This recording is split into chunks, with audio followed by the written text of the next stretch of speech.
I can see that we were both passionate men with a deep hunger to understand the human condition and to intervene in the course human history was taking. We'd each made progress in very different ways, he more than me, but he was a generation older. There was enough of an overlap in our ways of thinking for something significant to occur, and it did. Hello and welcome to A New Kind of Dialogue, the podcast. I'm Jane Ball, co-founder of Dialogue Associates along with Peter Garrett. To talk to people, it's best to use monologue. Dialogue is different.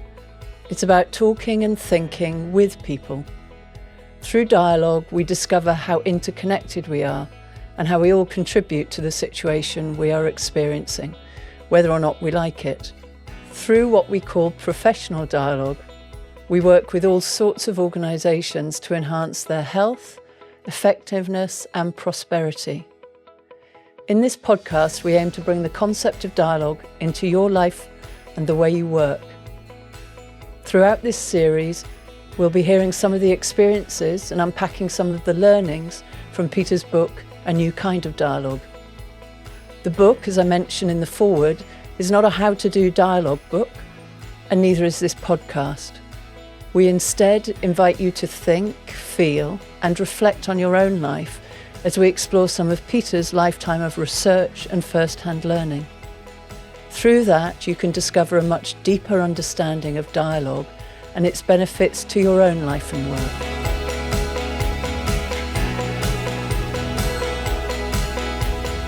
Over the course of 10 episodes, we're exploring parts of the book's 26 chapters. Towards the end of this episode, we'll hear a question from Robert Sarly, a man with 37 years' experience as an advisor to high net worth investors. Today, chapters 4, 5 and 6 are up for discussion. Interspirituality, two men about to meet, and a new kind of dialogue is born. In the first episode, we explored your early life in Africa and the UK and your travels between the adventures you had, and also your experiences of separation and interconnectedness. But here in chapter 4, we pick up the autobiographical thread of your story. You are still in South Africa, living in a mud rondavel, farming, with your wife and two children? One child. Still just one child at this point. And how old were you? I am mid-20s. Okay. With a You've done a lot. wife, daughter, dog and two cats at that point. Good. But this chapter is called Into Spirituality. So for some context, could you tell us a bit about how you stepped into spirituality? Yeah, so although the birth certificate for my daughter says I'm a farmer and so on, really the aim was to drop out. I wanted to have as remote an experience as I could. And we were not just on a farm, but on the slopes high up of a farm where we were in the wild and where we did walk every morning to a stream to swim and so on. What it had from that was a huge sense of interconnectedness and also that I belonged. I belonged where I was and felt comfortable with that. However, you can't actually drop out. The rest of the world's there. We were selling farm produce, milk and cheese and vegetables and so on. And in Cape Town, there was a guy called Peter Dowling who ran a herbal remedies shop. He was a naturopath, and we sold to him. Talking with him, he was involved in a spiritual movement, and his partner, not wife, but partner, Biddy, was as well. And it just looked kind of interesting what they were doing. So although we were comfortable with where we were, this looked like a slightly different resolution of the wild and the civilized. So what was interesting about what they were doing? What did you see there? They were bright, they were honest, they were engaging, they felt like they had some purpose. What was the spirituality for you at that point? What did that mean? Well, as typically happens in these kind of situations, this was a small US-originated spiritual group of a few thousand people, and got invited to a meeting. In the meeting, I could hear some real call to be upright and honest and genuine, with the overtone that was something beyond that, which was alive and present. Later, I discovered that the originator of the movement had since died, and the new guy both believed they'd incarnated to save humanity. This is quite a deep claim, which I would have felt a bit dubious about at the time. But they also believed that everybody had come with some purpose in life. And I reckon I had a purpose in life. So this kind of felt like it could be a way of understanding how to live in a good way in a civilized world rather than dropping out. The approach was based on community living. One of the ideas was that work is love made manifest. And I like working. And I like the idea that work would be a manifest form of love. So I was quite drawn to find out more. I like the people, and they invite us into their community home in Cape Town. And Jenny and I decided to go, which we did. I think Jenny wasn't unhappy to get back a little bit more into civilization, but didn't last long. So I'm not sure. You have a question, I can see. Well, I was thinking, because one of the challenges for me personally, and I don't know what our listeners will think, but spirituality, as a word, conjures up all sorts of different ideas. And what is attractive in what you've just said is the idea that it's work, which has a material aspect to it, because often spirituality seems to be ungrounded, and so work is not ungrounded. It has purpose, it has outcome that is tangible and can be seen and can be meaningful to lots of people. So can you say more about how that work played out? Were there specific things that you did together as a community in that work? Well, we weren't long in Cape Town when the group bought a farm. And the farm they bought, I think for very good reason, was right close to where we had been farming. So after a few months, we actually went back onto a farm. But rather than a mud rondavel, we had an old Cape Dutch building. It's a beautiful old building from back in the 1700s. And that's where my son was born. That we began with 6 of us, and the idea of the community was invite people to come and have a living experience of working, behaving, living together in a good way, an honourable way. And gradually expanded until we had maybe 18 or 20 or whatever people living there.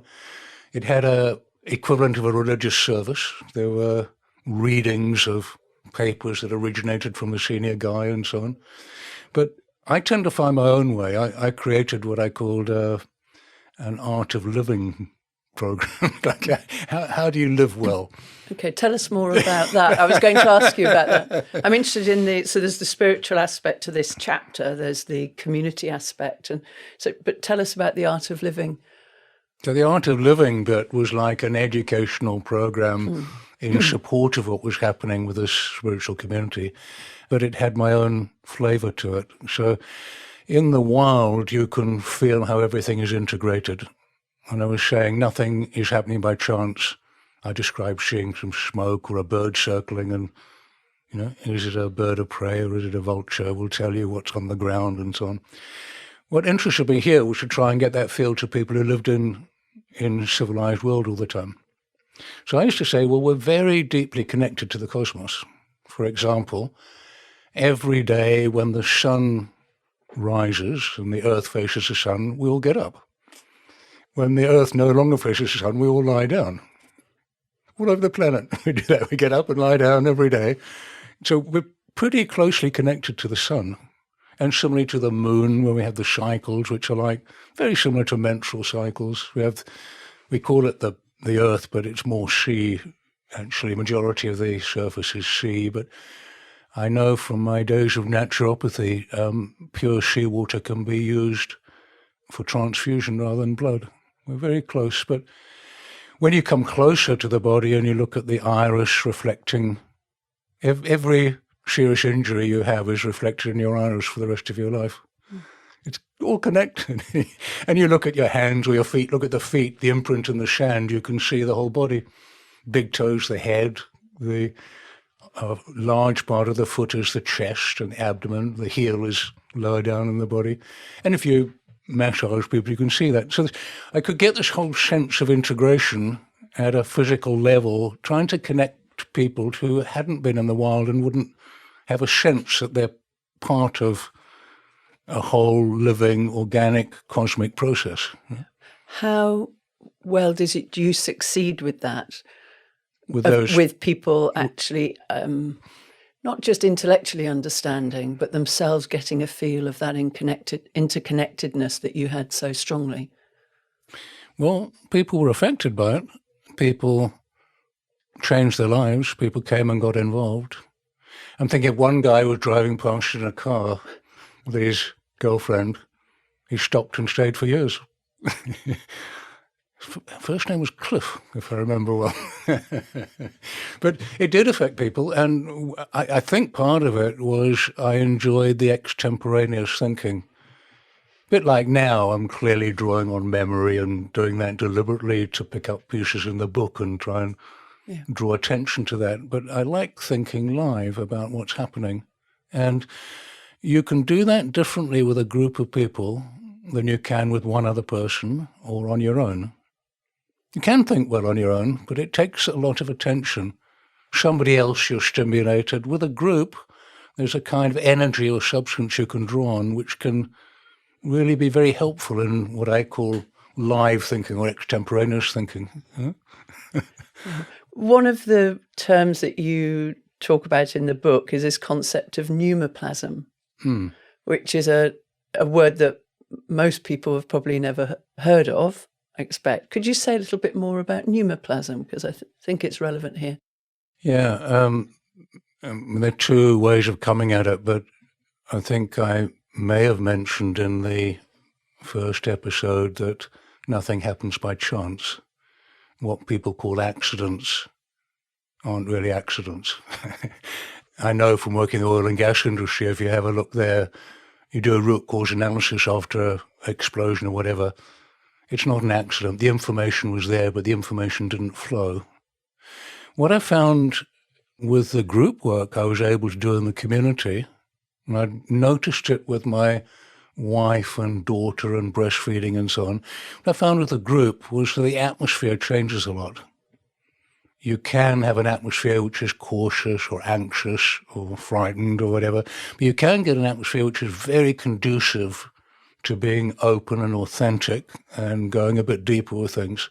And that whole area, that atmosphere or whatever, in a room with a group, I'd call pneumaplasm. And pneuma is spirit, plasm is substance. So it's not physical substance, but it's an atmosphere you can pick up and feel when you walk into a room or whatever. What I noticed was working with that in a number of ways, and I could say more about how, that the quality of the pneumaplasm, the atmosphere, affects what people call accidents. Doesn't sound very likely, but I give an example. You've got your kids next door playing, and they start getting rowdy. Now, you can hear some noise, but you know what's going on, and as you get more and more loud, you know what's going to happen. Somebody's going to fall, somebody get broken, somebody will start crying or whatever, and should you intervene or not? The atmosphere isn't the right one for their own safety and enjoyment and so on. And I think that was the big thing I found in relation to the dialogue work, is that the atmosphere is generated by the way we behave, by the way we relate to each other, and affects the safety of the situation. So driving a car, you can drive in a way that affects people around you. I mean, obviously you give signals and things which help people know what's going on, but just the way in which you drive can start to affect. Noise in an aircraft, you can settle an aircraft by the way in which you sit in your seat, interestingly. And you should try it, or anybody listening should have a try. When there's a disturbance in an aircraft, see if you can settle that by the way you are present. And you can. So this whole, if I go further, the so-called accidents I started to realize are self-corrections.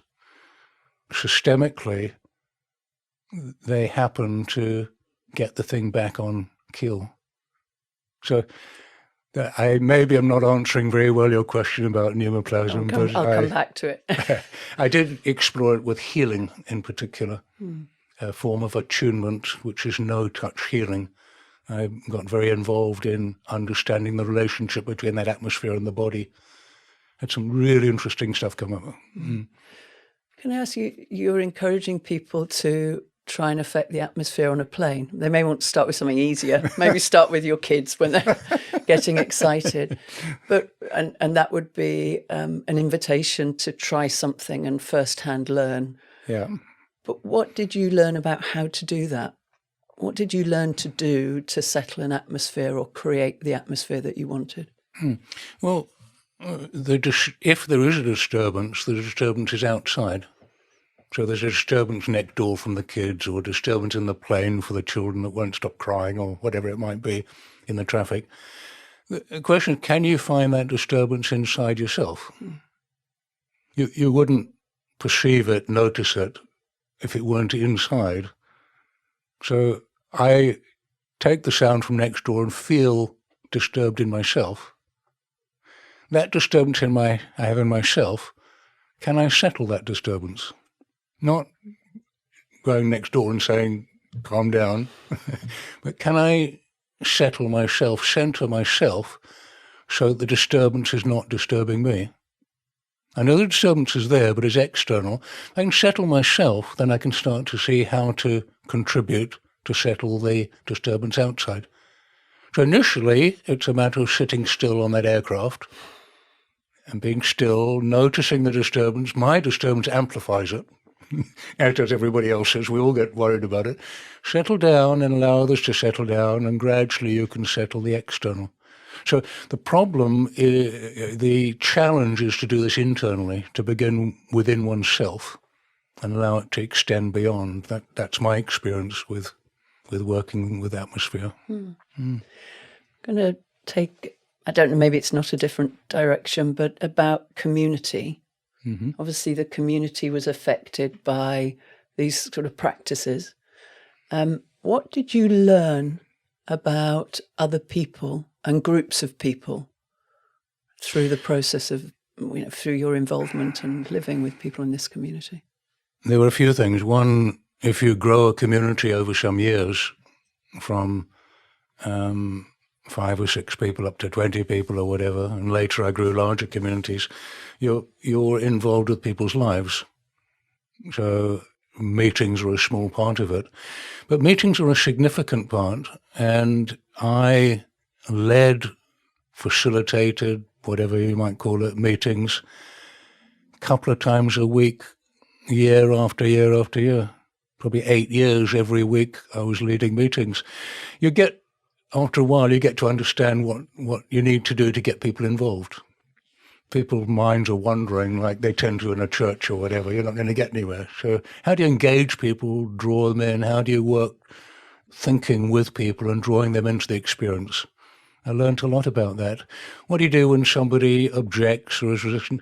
At one meeting, I remember, somebody else was standing at the lectern talking, and there were about 40 of us in the room, and he suddenly swirled round and collapsed on the floor, unconscious.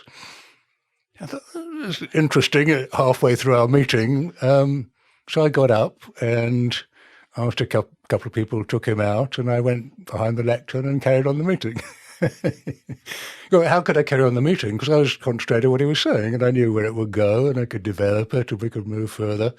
And it felt appropriate to not give distractive energy to a person who was unwell physically, but allow the group to provide a calm atmosphere for him to recover, which he did, and he was fine. He just fainted. I know that you had some caution about writing about this part of your story. Yes. And the chapter of interspirituality. Can you say why that was? What was your caution? Yeah, it'll probably come out now and further as we go. But I think it's a bit of a leap of faith to believe that an individual is here to save the world. I know there's that idea is in Christianity that, in this case, one man arrived for that purpose. But I've met several people who believe they incarnated it in that way. That kind of leap of faith you can't quite test. You can't say, well, was he or wasn't he, or is he or isn't he? And what I realized was there was a deep conviction within this group to think together in the same way. I started to adopt the language of the group. You know the term ego, which is gives a kind of strength in an individual to do stuff. We found this word we-go. We-go is a collective ego. Well, there was a we-go in this group, which years later I started to look back on as really being more like a cult. I don't think it was a cult. The integrity of the leadership was far beyond that, and its purpose was beyond that. But it would be easy to look at it that way.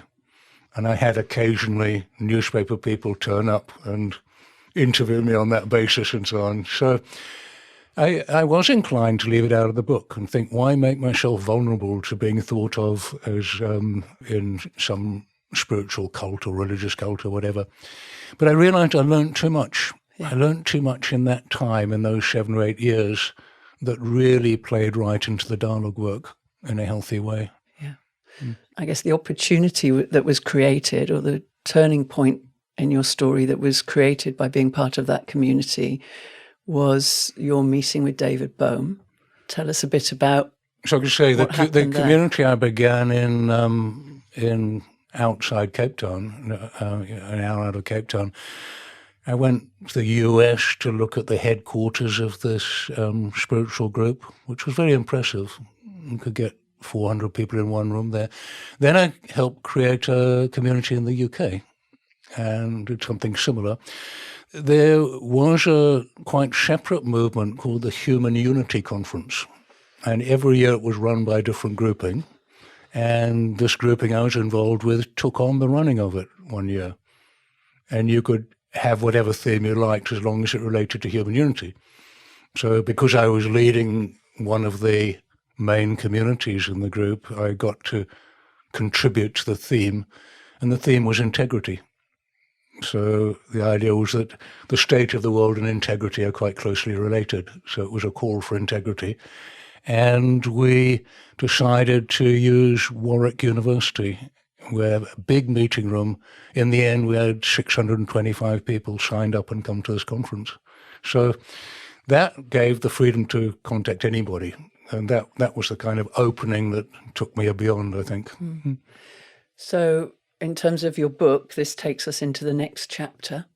And I think the chapter is called Two Men About to Meet. And that being you and David Bohm. We've heard quite a lot about your story. Some people who are listening to this podcast will know who David Bohm is and may know an awful lot about him, but some may know nothing or little about him. Could you introduce us to David Bohm?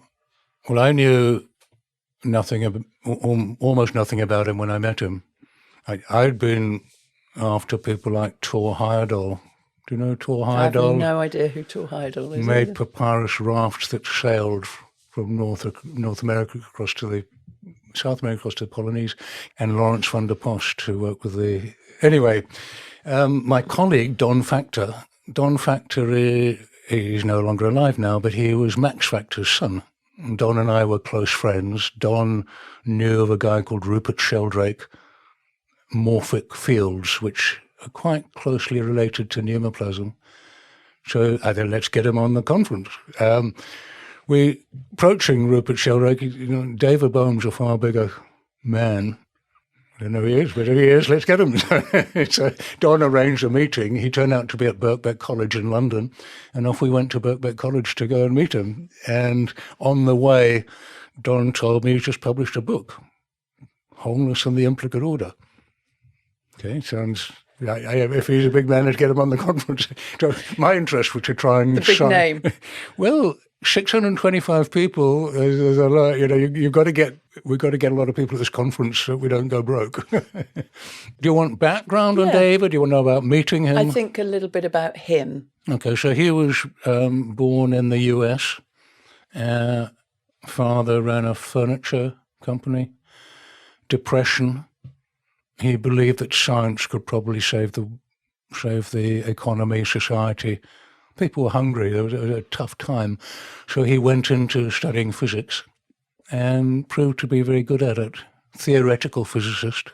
He, in the end, worked with all the luminaries, by which I mean he worked closely with Albert Einstein. He wrote textbooks on Bohr's quantum theory and so on. He's right. And he was involved in the group that, in the end, made the atomic bomb, which ended the Second World War, dropped in Japan. Meeting him, he was the best thinker I'd ever come across, but he was very accomplished in his field, although I don't think many people had heard about him.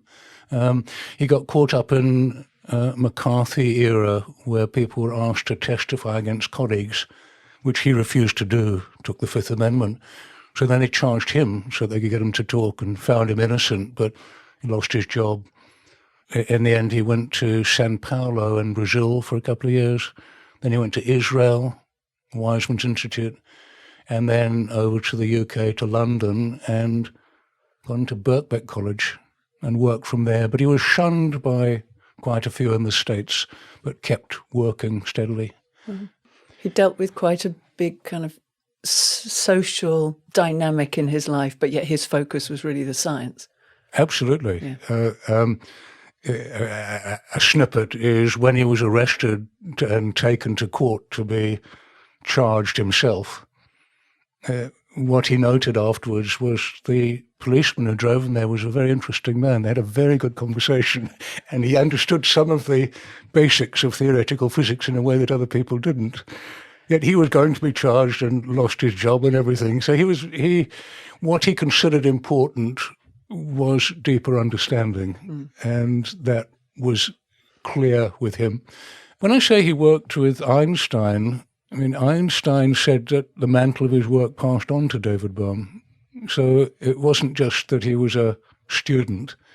They had a huge problem, you see. Einstein had come up with relativity, which is about very large objects and relates to the speed of light and so on.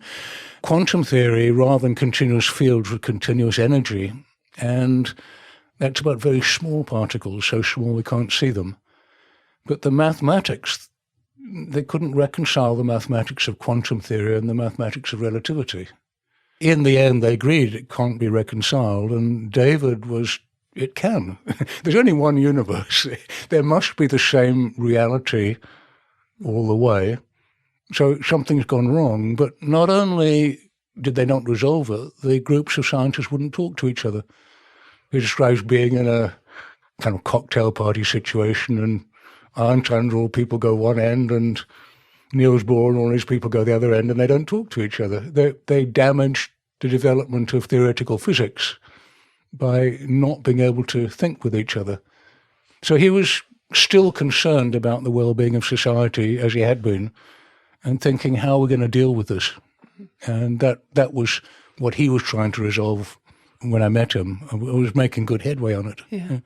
So you met him. I want to know more about his science that reconciled those two, but presumably this is what he talked about at the Human Unity Conference in his...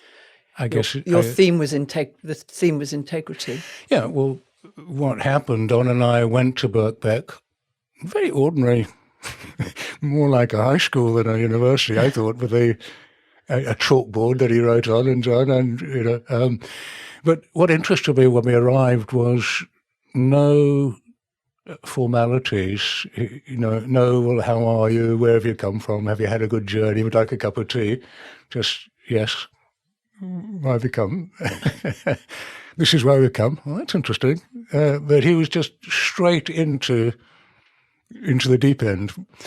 What we took as integrity, meaning having a wholesome and upright behavior, which was part of the spiritual community, he took integrity at a level of everything being integrated, which was what he was trying to resolve in his physics.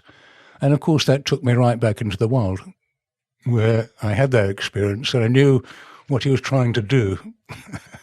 So we talked, and he talked, basically said, you have parts and you have fragments.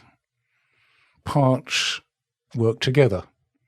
In the human body, you've got lungs and hearts and liver. They all work together. They all are affected by each other. You start running, your heart beats faster and more air and so on. He said, then you have fragments. Fragments are broken apart. They no longer work together. And what we seem to have in human consciousness is fragmentation. I guess the simplest example was Einstein and Bohr. They no longer were parts of the same community of theoretical physics. They're broken apart. And the more that breaks up socially and so on, and this fragmentation in consciousness, where people don't sense participating in the whole, then starts to take form around one and starts to become apparent in the way that people make decisions about what they do in a material sense. So we end up then with fragmentation around us and give all our attention to that, just like the kids next door making a noise. We're trying to solve all these external problems. But somehow, and he was proposing, there is a way of thinking about how to address fragmentation in human consciousness. That's what attracted me, and there's a reason why he felt there was some way forward. Yeah.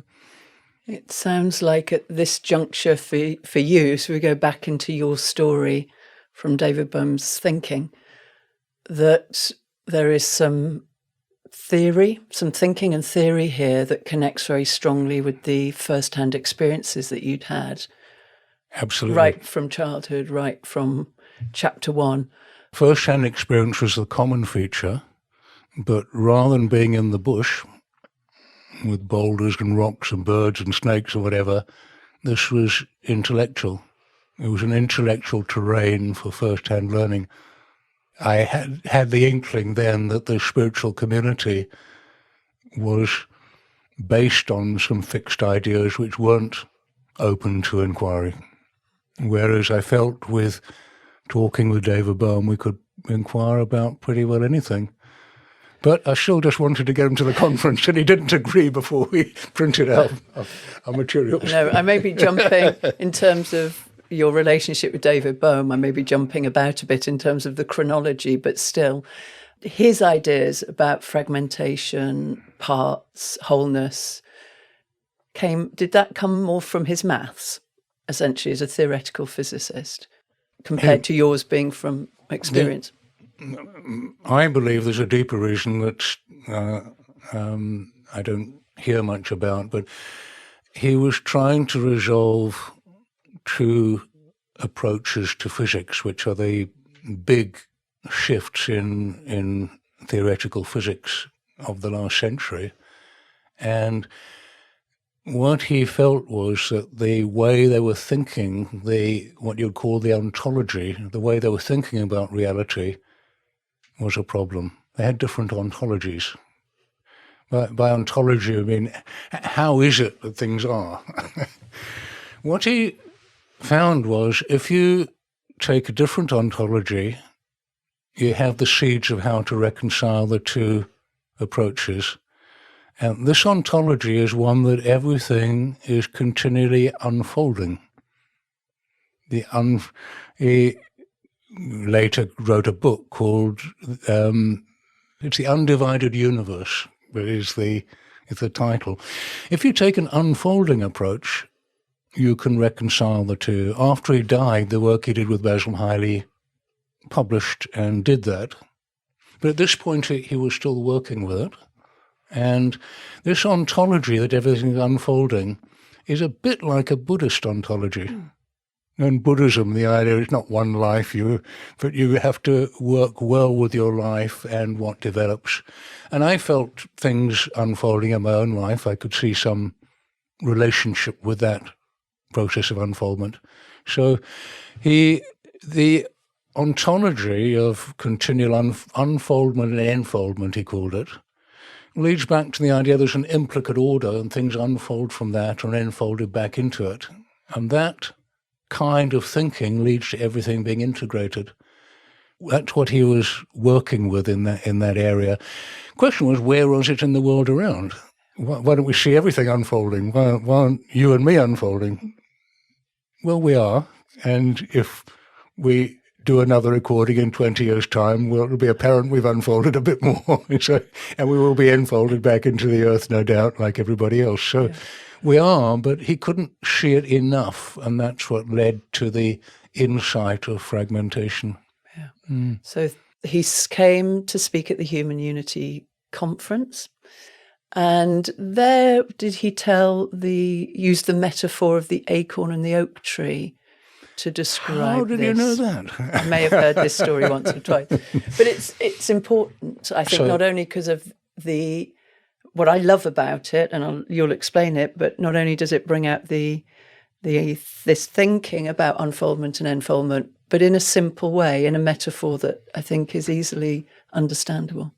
So he did agree to come to the Human Unity Conference. It ran over 3 full days. There were 40 or 50 speakers in every field. He had a slot for about 45 minutes before lunch on the second day, I think it was. So I drove to his home in London and drove him and his wife, Sarly Bohm, out to the centre. We went. He went on stage. The first meeting I had with him in Birkbeck College, Don Factor, me and him, was absolutely engrossing and immediately in the deep end, and I lost sense of time completely. We found afterwards we had a half-hour appointment. We were an hour and a quarter. We missed our train. We had to catch another one. When he appeared in the Human Unity Conference, hundreds and hundreds of people in bank seating, he was exactly the same. He could have just been talking to me. I was astounded. He started to talk and said, well, we have this problem in the world and society. We have wholeness and parts. And he said, what I propose is an ontology of continual unfoldment and enfoldment. So an example would be an acorn and an oak tree. So an acorn is better thought of as being part of the environment. So an acorn doesn't get bigger and bigger to become an oak tree. It's the environment unfolds through the acorn. The earth, the moisture, so on, go through the acorn, which forms a seed, which forms a sprout and grows. But how it happens is that the acorn has DNA in it. That DNA informs how the environment unfolds through the acorn to become an oak tree. And then that oak tree produces more acorns. Typically, the acorns fall to the ground and they in turn form more oak trees. That's very different from our human buildings we create that are continually falling apart. There's a continual unfoldment and enfoldment, and that was his example of how to think about it. So in that case, I think this moves us into the next chapter, which is called A New Kind of Dialogue is Born. All right. So at this point, you invited David to meet again. I drove him home and said, man, that was pretty good. I was astounded. If you call it the pneumaplasm in the room, the intensity was amazing. I don't think people understood what he was saying. I'm going to read it later, but they could feel the significance of it. I could. So he said, no, having 45 minutes with 625 people isn't doing this justice. I'll gather a group of friends and let's have a weekend and really go into what you're doing. And he said, fine. At first meeting, he didn't say yes or no, but this time he said, I'd like to do that. And so that's what we did. I hired a whole hotel just near my home in Gloucestershire, and invited people to come. I didn't advertise it. I invited people I knew and welcomed them inviting other people they knew. I thought we can't get through this whole process of large group of strangers working out who everybody is. We need people who have some sense of the value of what David Bohm had been bringing into the room and where we might go with it. And the aim was to understand his work. So what happened? You got people in the room.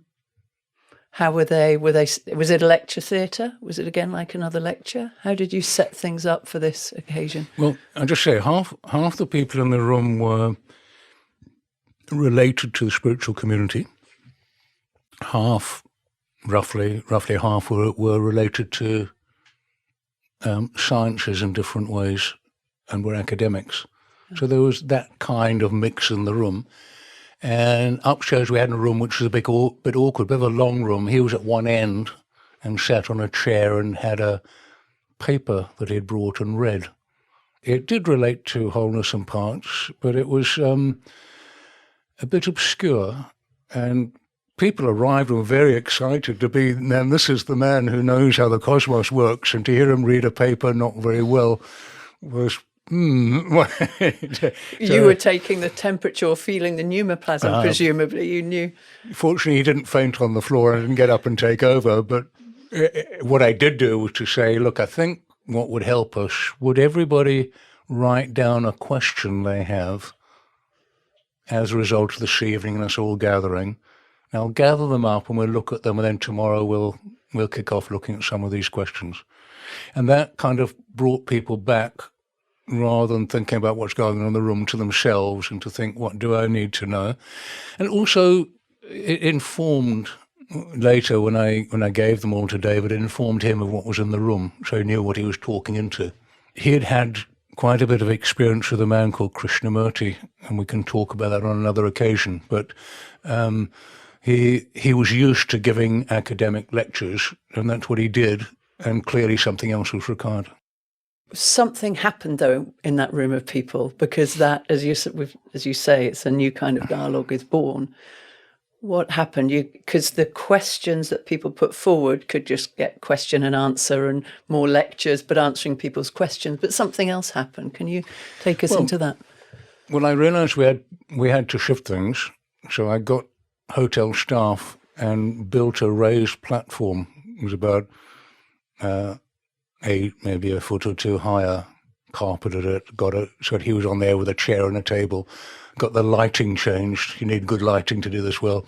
And so we rearranged the room so that it was semicircular rather than him being at the far end and everybody being closer to him being raised up.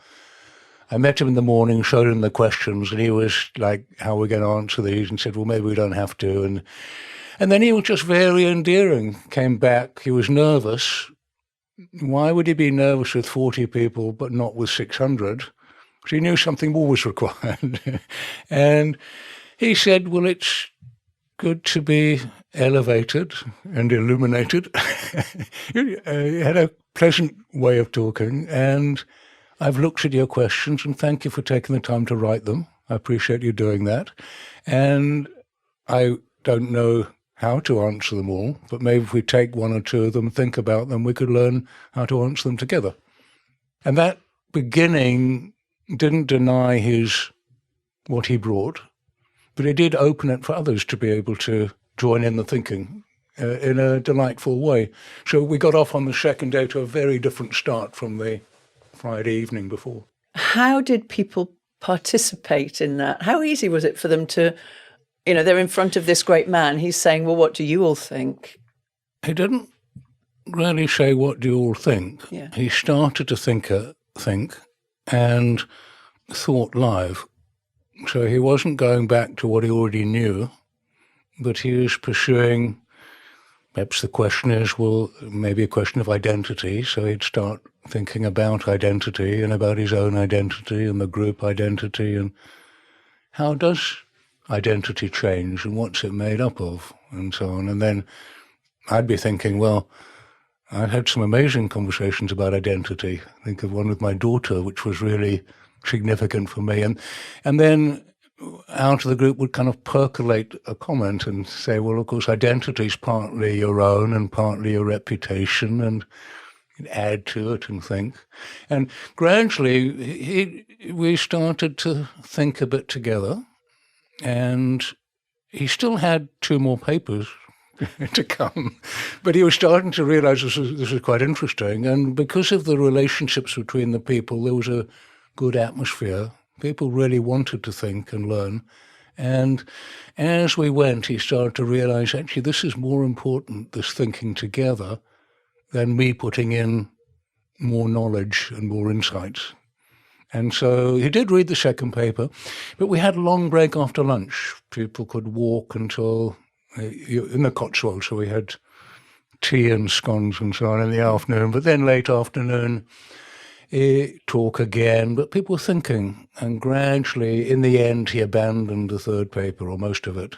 And we were now aware that there was a way in which the group could think together without preconception, to start to understand what was happening in the group in the moment. And when you get on the edge of first-hand thinking, it's really interesting, like what's happening right now. Memories are coming up. I can notice memories coming up, and what's happening here and so on. And it was just a very engaging. Again, I don't think everybody knew what was happening, but by the end, we felt we had entered a kind of dialogue that we hadn't experienced before. The equivalent in the spiritual community was led by particular beliefs and tenets. The academic lectures were led by previous thinking. The work he'd done with Krishnamurti was led in a particular way, but this was open and emerging in its own right. And we knew something important was happening. And the word dialogue you used for the first time to have a very particular meaning as a result of that weekend. Yeah, David had some theoretical conversations about this. He had a good colleague called Patrick Demare, and Patrick Demare was the one who initially advocated the idea of dialogue. And he thought of dialogue as a free flow of meaning, but he hadn't really had the experience in anything like this way. So as it emerged here, this is where we first started to use the term dialogue. We recorded it with people's knowledge, and Don edited it. I'm more of a doer. I set up a publishing company and I published the book, Unfolding Meaning, a weekend of dialogue with David Bohm, and put the names of all the participants in the book and so on. And that was the birth of a new kind of dialogue. Good. And so as well as your book, A New Kind of Dialogue, people can still purchase that book to read the transcript of everything that was said. You could, if you could get back into that world to see it. It is interesting, certainly historically, but there's a little more writing we did after that, which was more instrumental in developing the dialogue work. Which we'll come to. But why that book is important is when we got ready for publication, David and I sat down and wrote a little one-page what happened. And, of course, what happened was initially people had fixed ideas and they were defending them and so on, and gradually realized there was something else happening, that there's a flow of meaning which everyone can participate in, which was the dialogue, and we stated that beginning. So that's the piece to look at in that original publication. Yeah. That takes us to the end of that chapter, I think, and we'll pick up more in the next episode on the evolution of this practice. But in each episode, we invite people from around the world to join us and pose a question. Right. And today we have a question from Robert Sarly, as I mentioned in my introduction. Do we understand ourselves principally to be acorns, trees, or squirrels? Robert is clearly referring to this same metaphor to explain the unfoldment from the implicate into explicate form and back into the implicate. He's using the analogy of the acorn and the oak tree. He's bringing in squirrels, I think, because squirrels often bury acorns. They bury them for food store. So I think he's bringing in the squirrel to add colour and so on. But the essence of the metaphor is one of continuous unfoldment and enfoldment. And the interesting thing about his question is, if we think of ourselves as discrete, like an acorn separate and a tree separate from the environment, we miss the unfoldment in our own experience, in our own lives. If you think of the tree as being part of the environment, and the environment unfolding into the form of a tree, which is a higher order and so on, you start to see in your own life there are things which are beginning. There are things, seeds may come out of hearing this podcast or talking with someone where you think that's worth thinking about. If you give attention to it, it'll grow. There's an art to noticing what's emerging in my experience, in my life, in the environment around me, and going with that in a way that enables it to become, in this metaphor, an oak tree. And of course, there's a way of understanding that some things are not only oak trees, but aged oak trees, and their time has come to start to dissolve back into the earth. So there are some things that need to be let go of, that need to die for the health of what happens next. So am I an acorn or an oak tree? Well, parts of my experience are very acorn-like and have a lot of growth to come. Part of it, because of my age, makes me more of an older oak tree who will no doubt move on in time. And I quite like the addition of the squirrel, which doesn't change the metaphor, but it adds the local colour of chance that is always there and important, and that this is not a precise art, it's a process more than things and objects. So thank you, Robert, for asking that question. It's enjoyable to think about. I also think, is there something in Robert's question relating the metaphor to us as humans, and how, like the acorn takes in the moisture that moves through it and the nutrients from the soil, and as it comes through into the light, the sunshine, how well do we take on the environment around us? And really your whole book, and what we're inviting our listeners to do by listening to this podcast, is to think about what's in their environment, what has been in the past and is in their environment now, and what they can learn, how they can take that on in a way that nurtures and helps them grow. So I hear as well a metaphor about first-hand learning and development. And of course, Robert advised people on wealth for much of his career.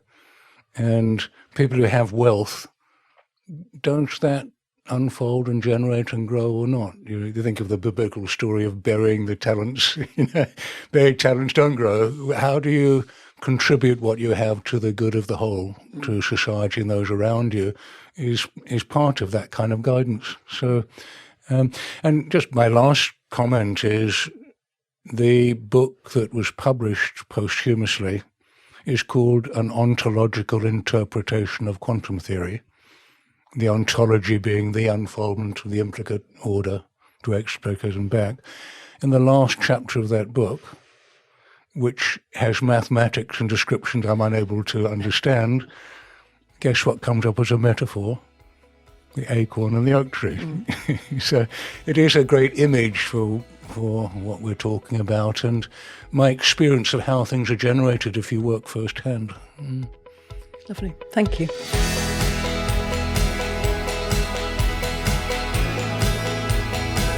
Thanks for listening to A New Kind of Dialogue, the podcast, with me, Jane Ball, and Peter Garrett.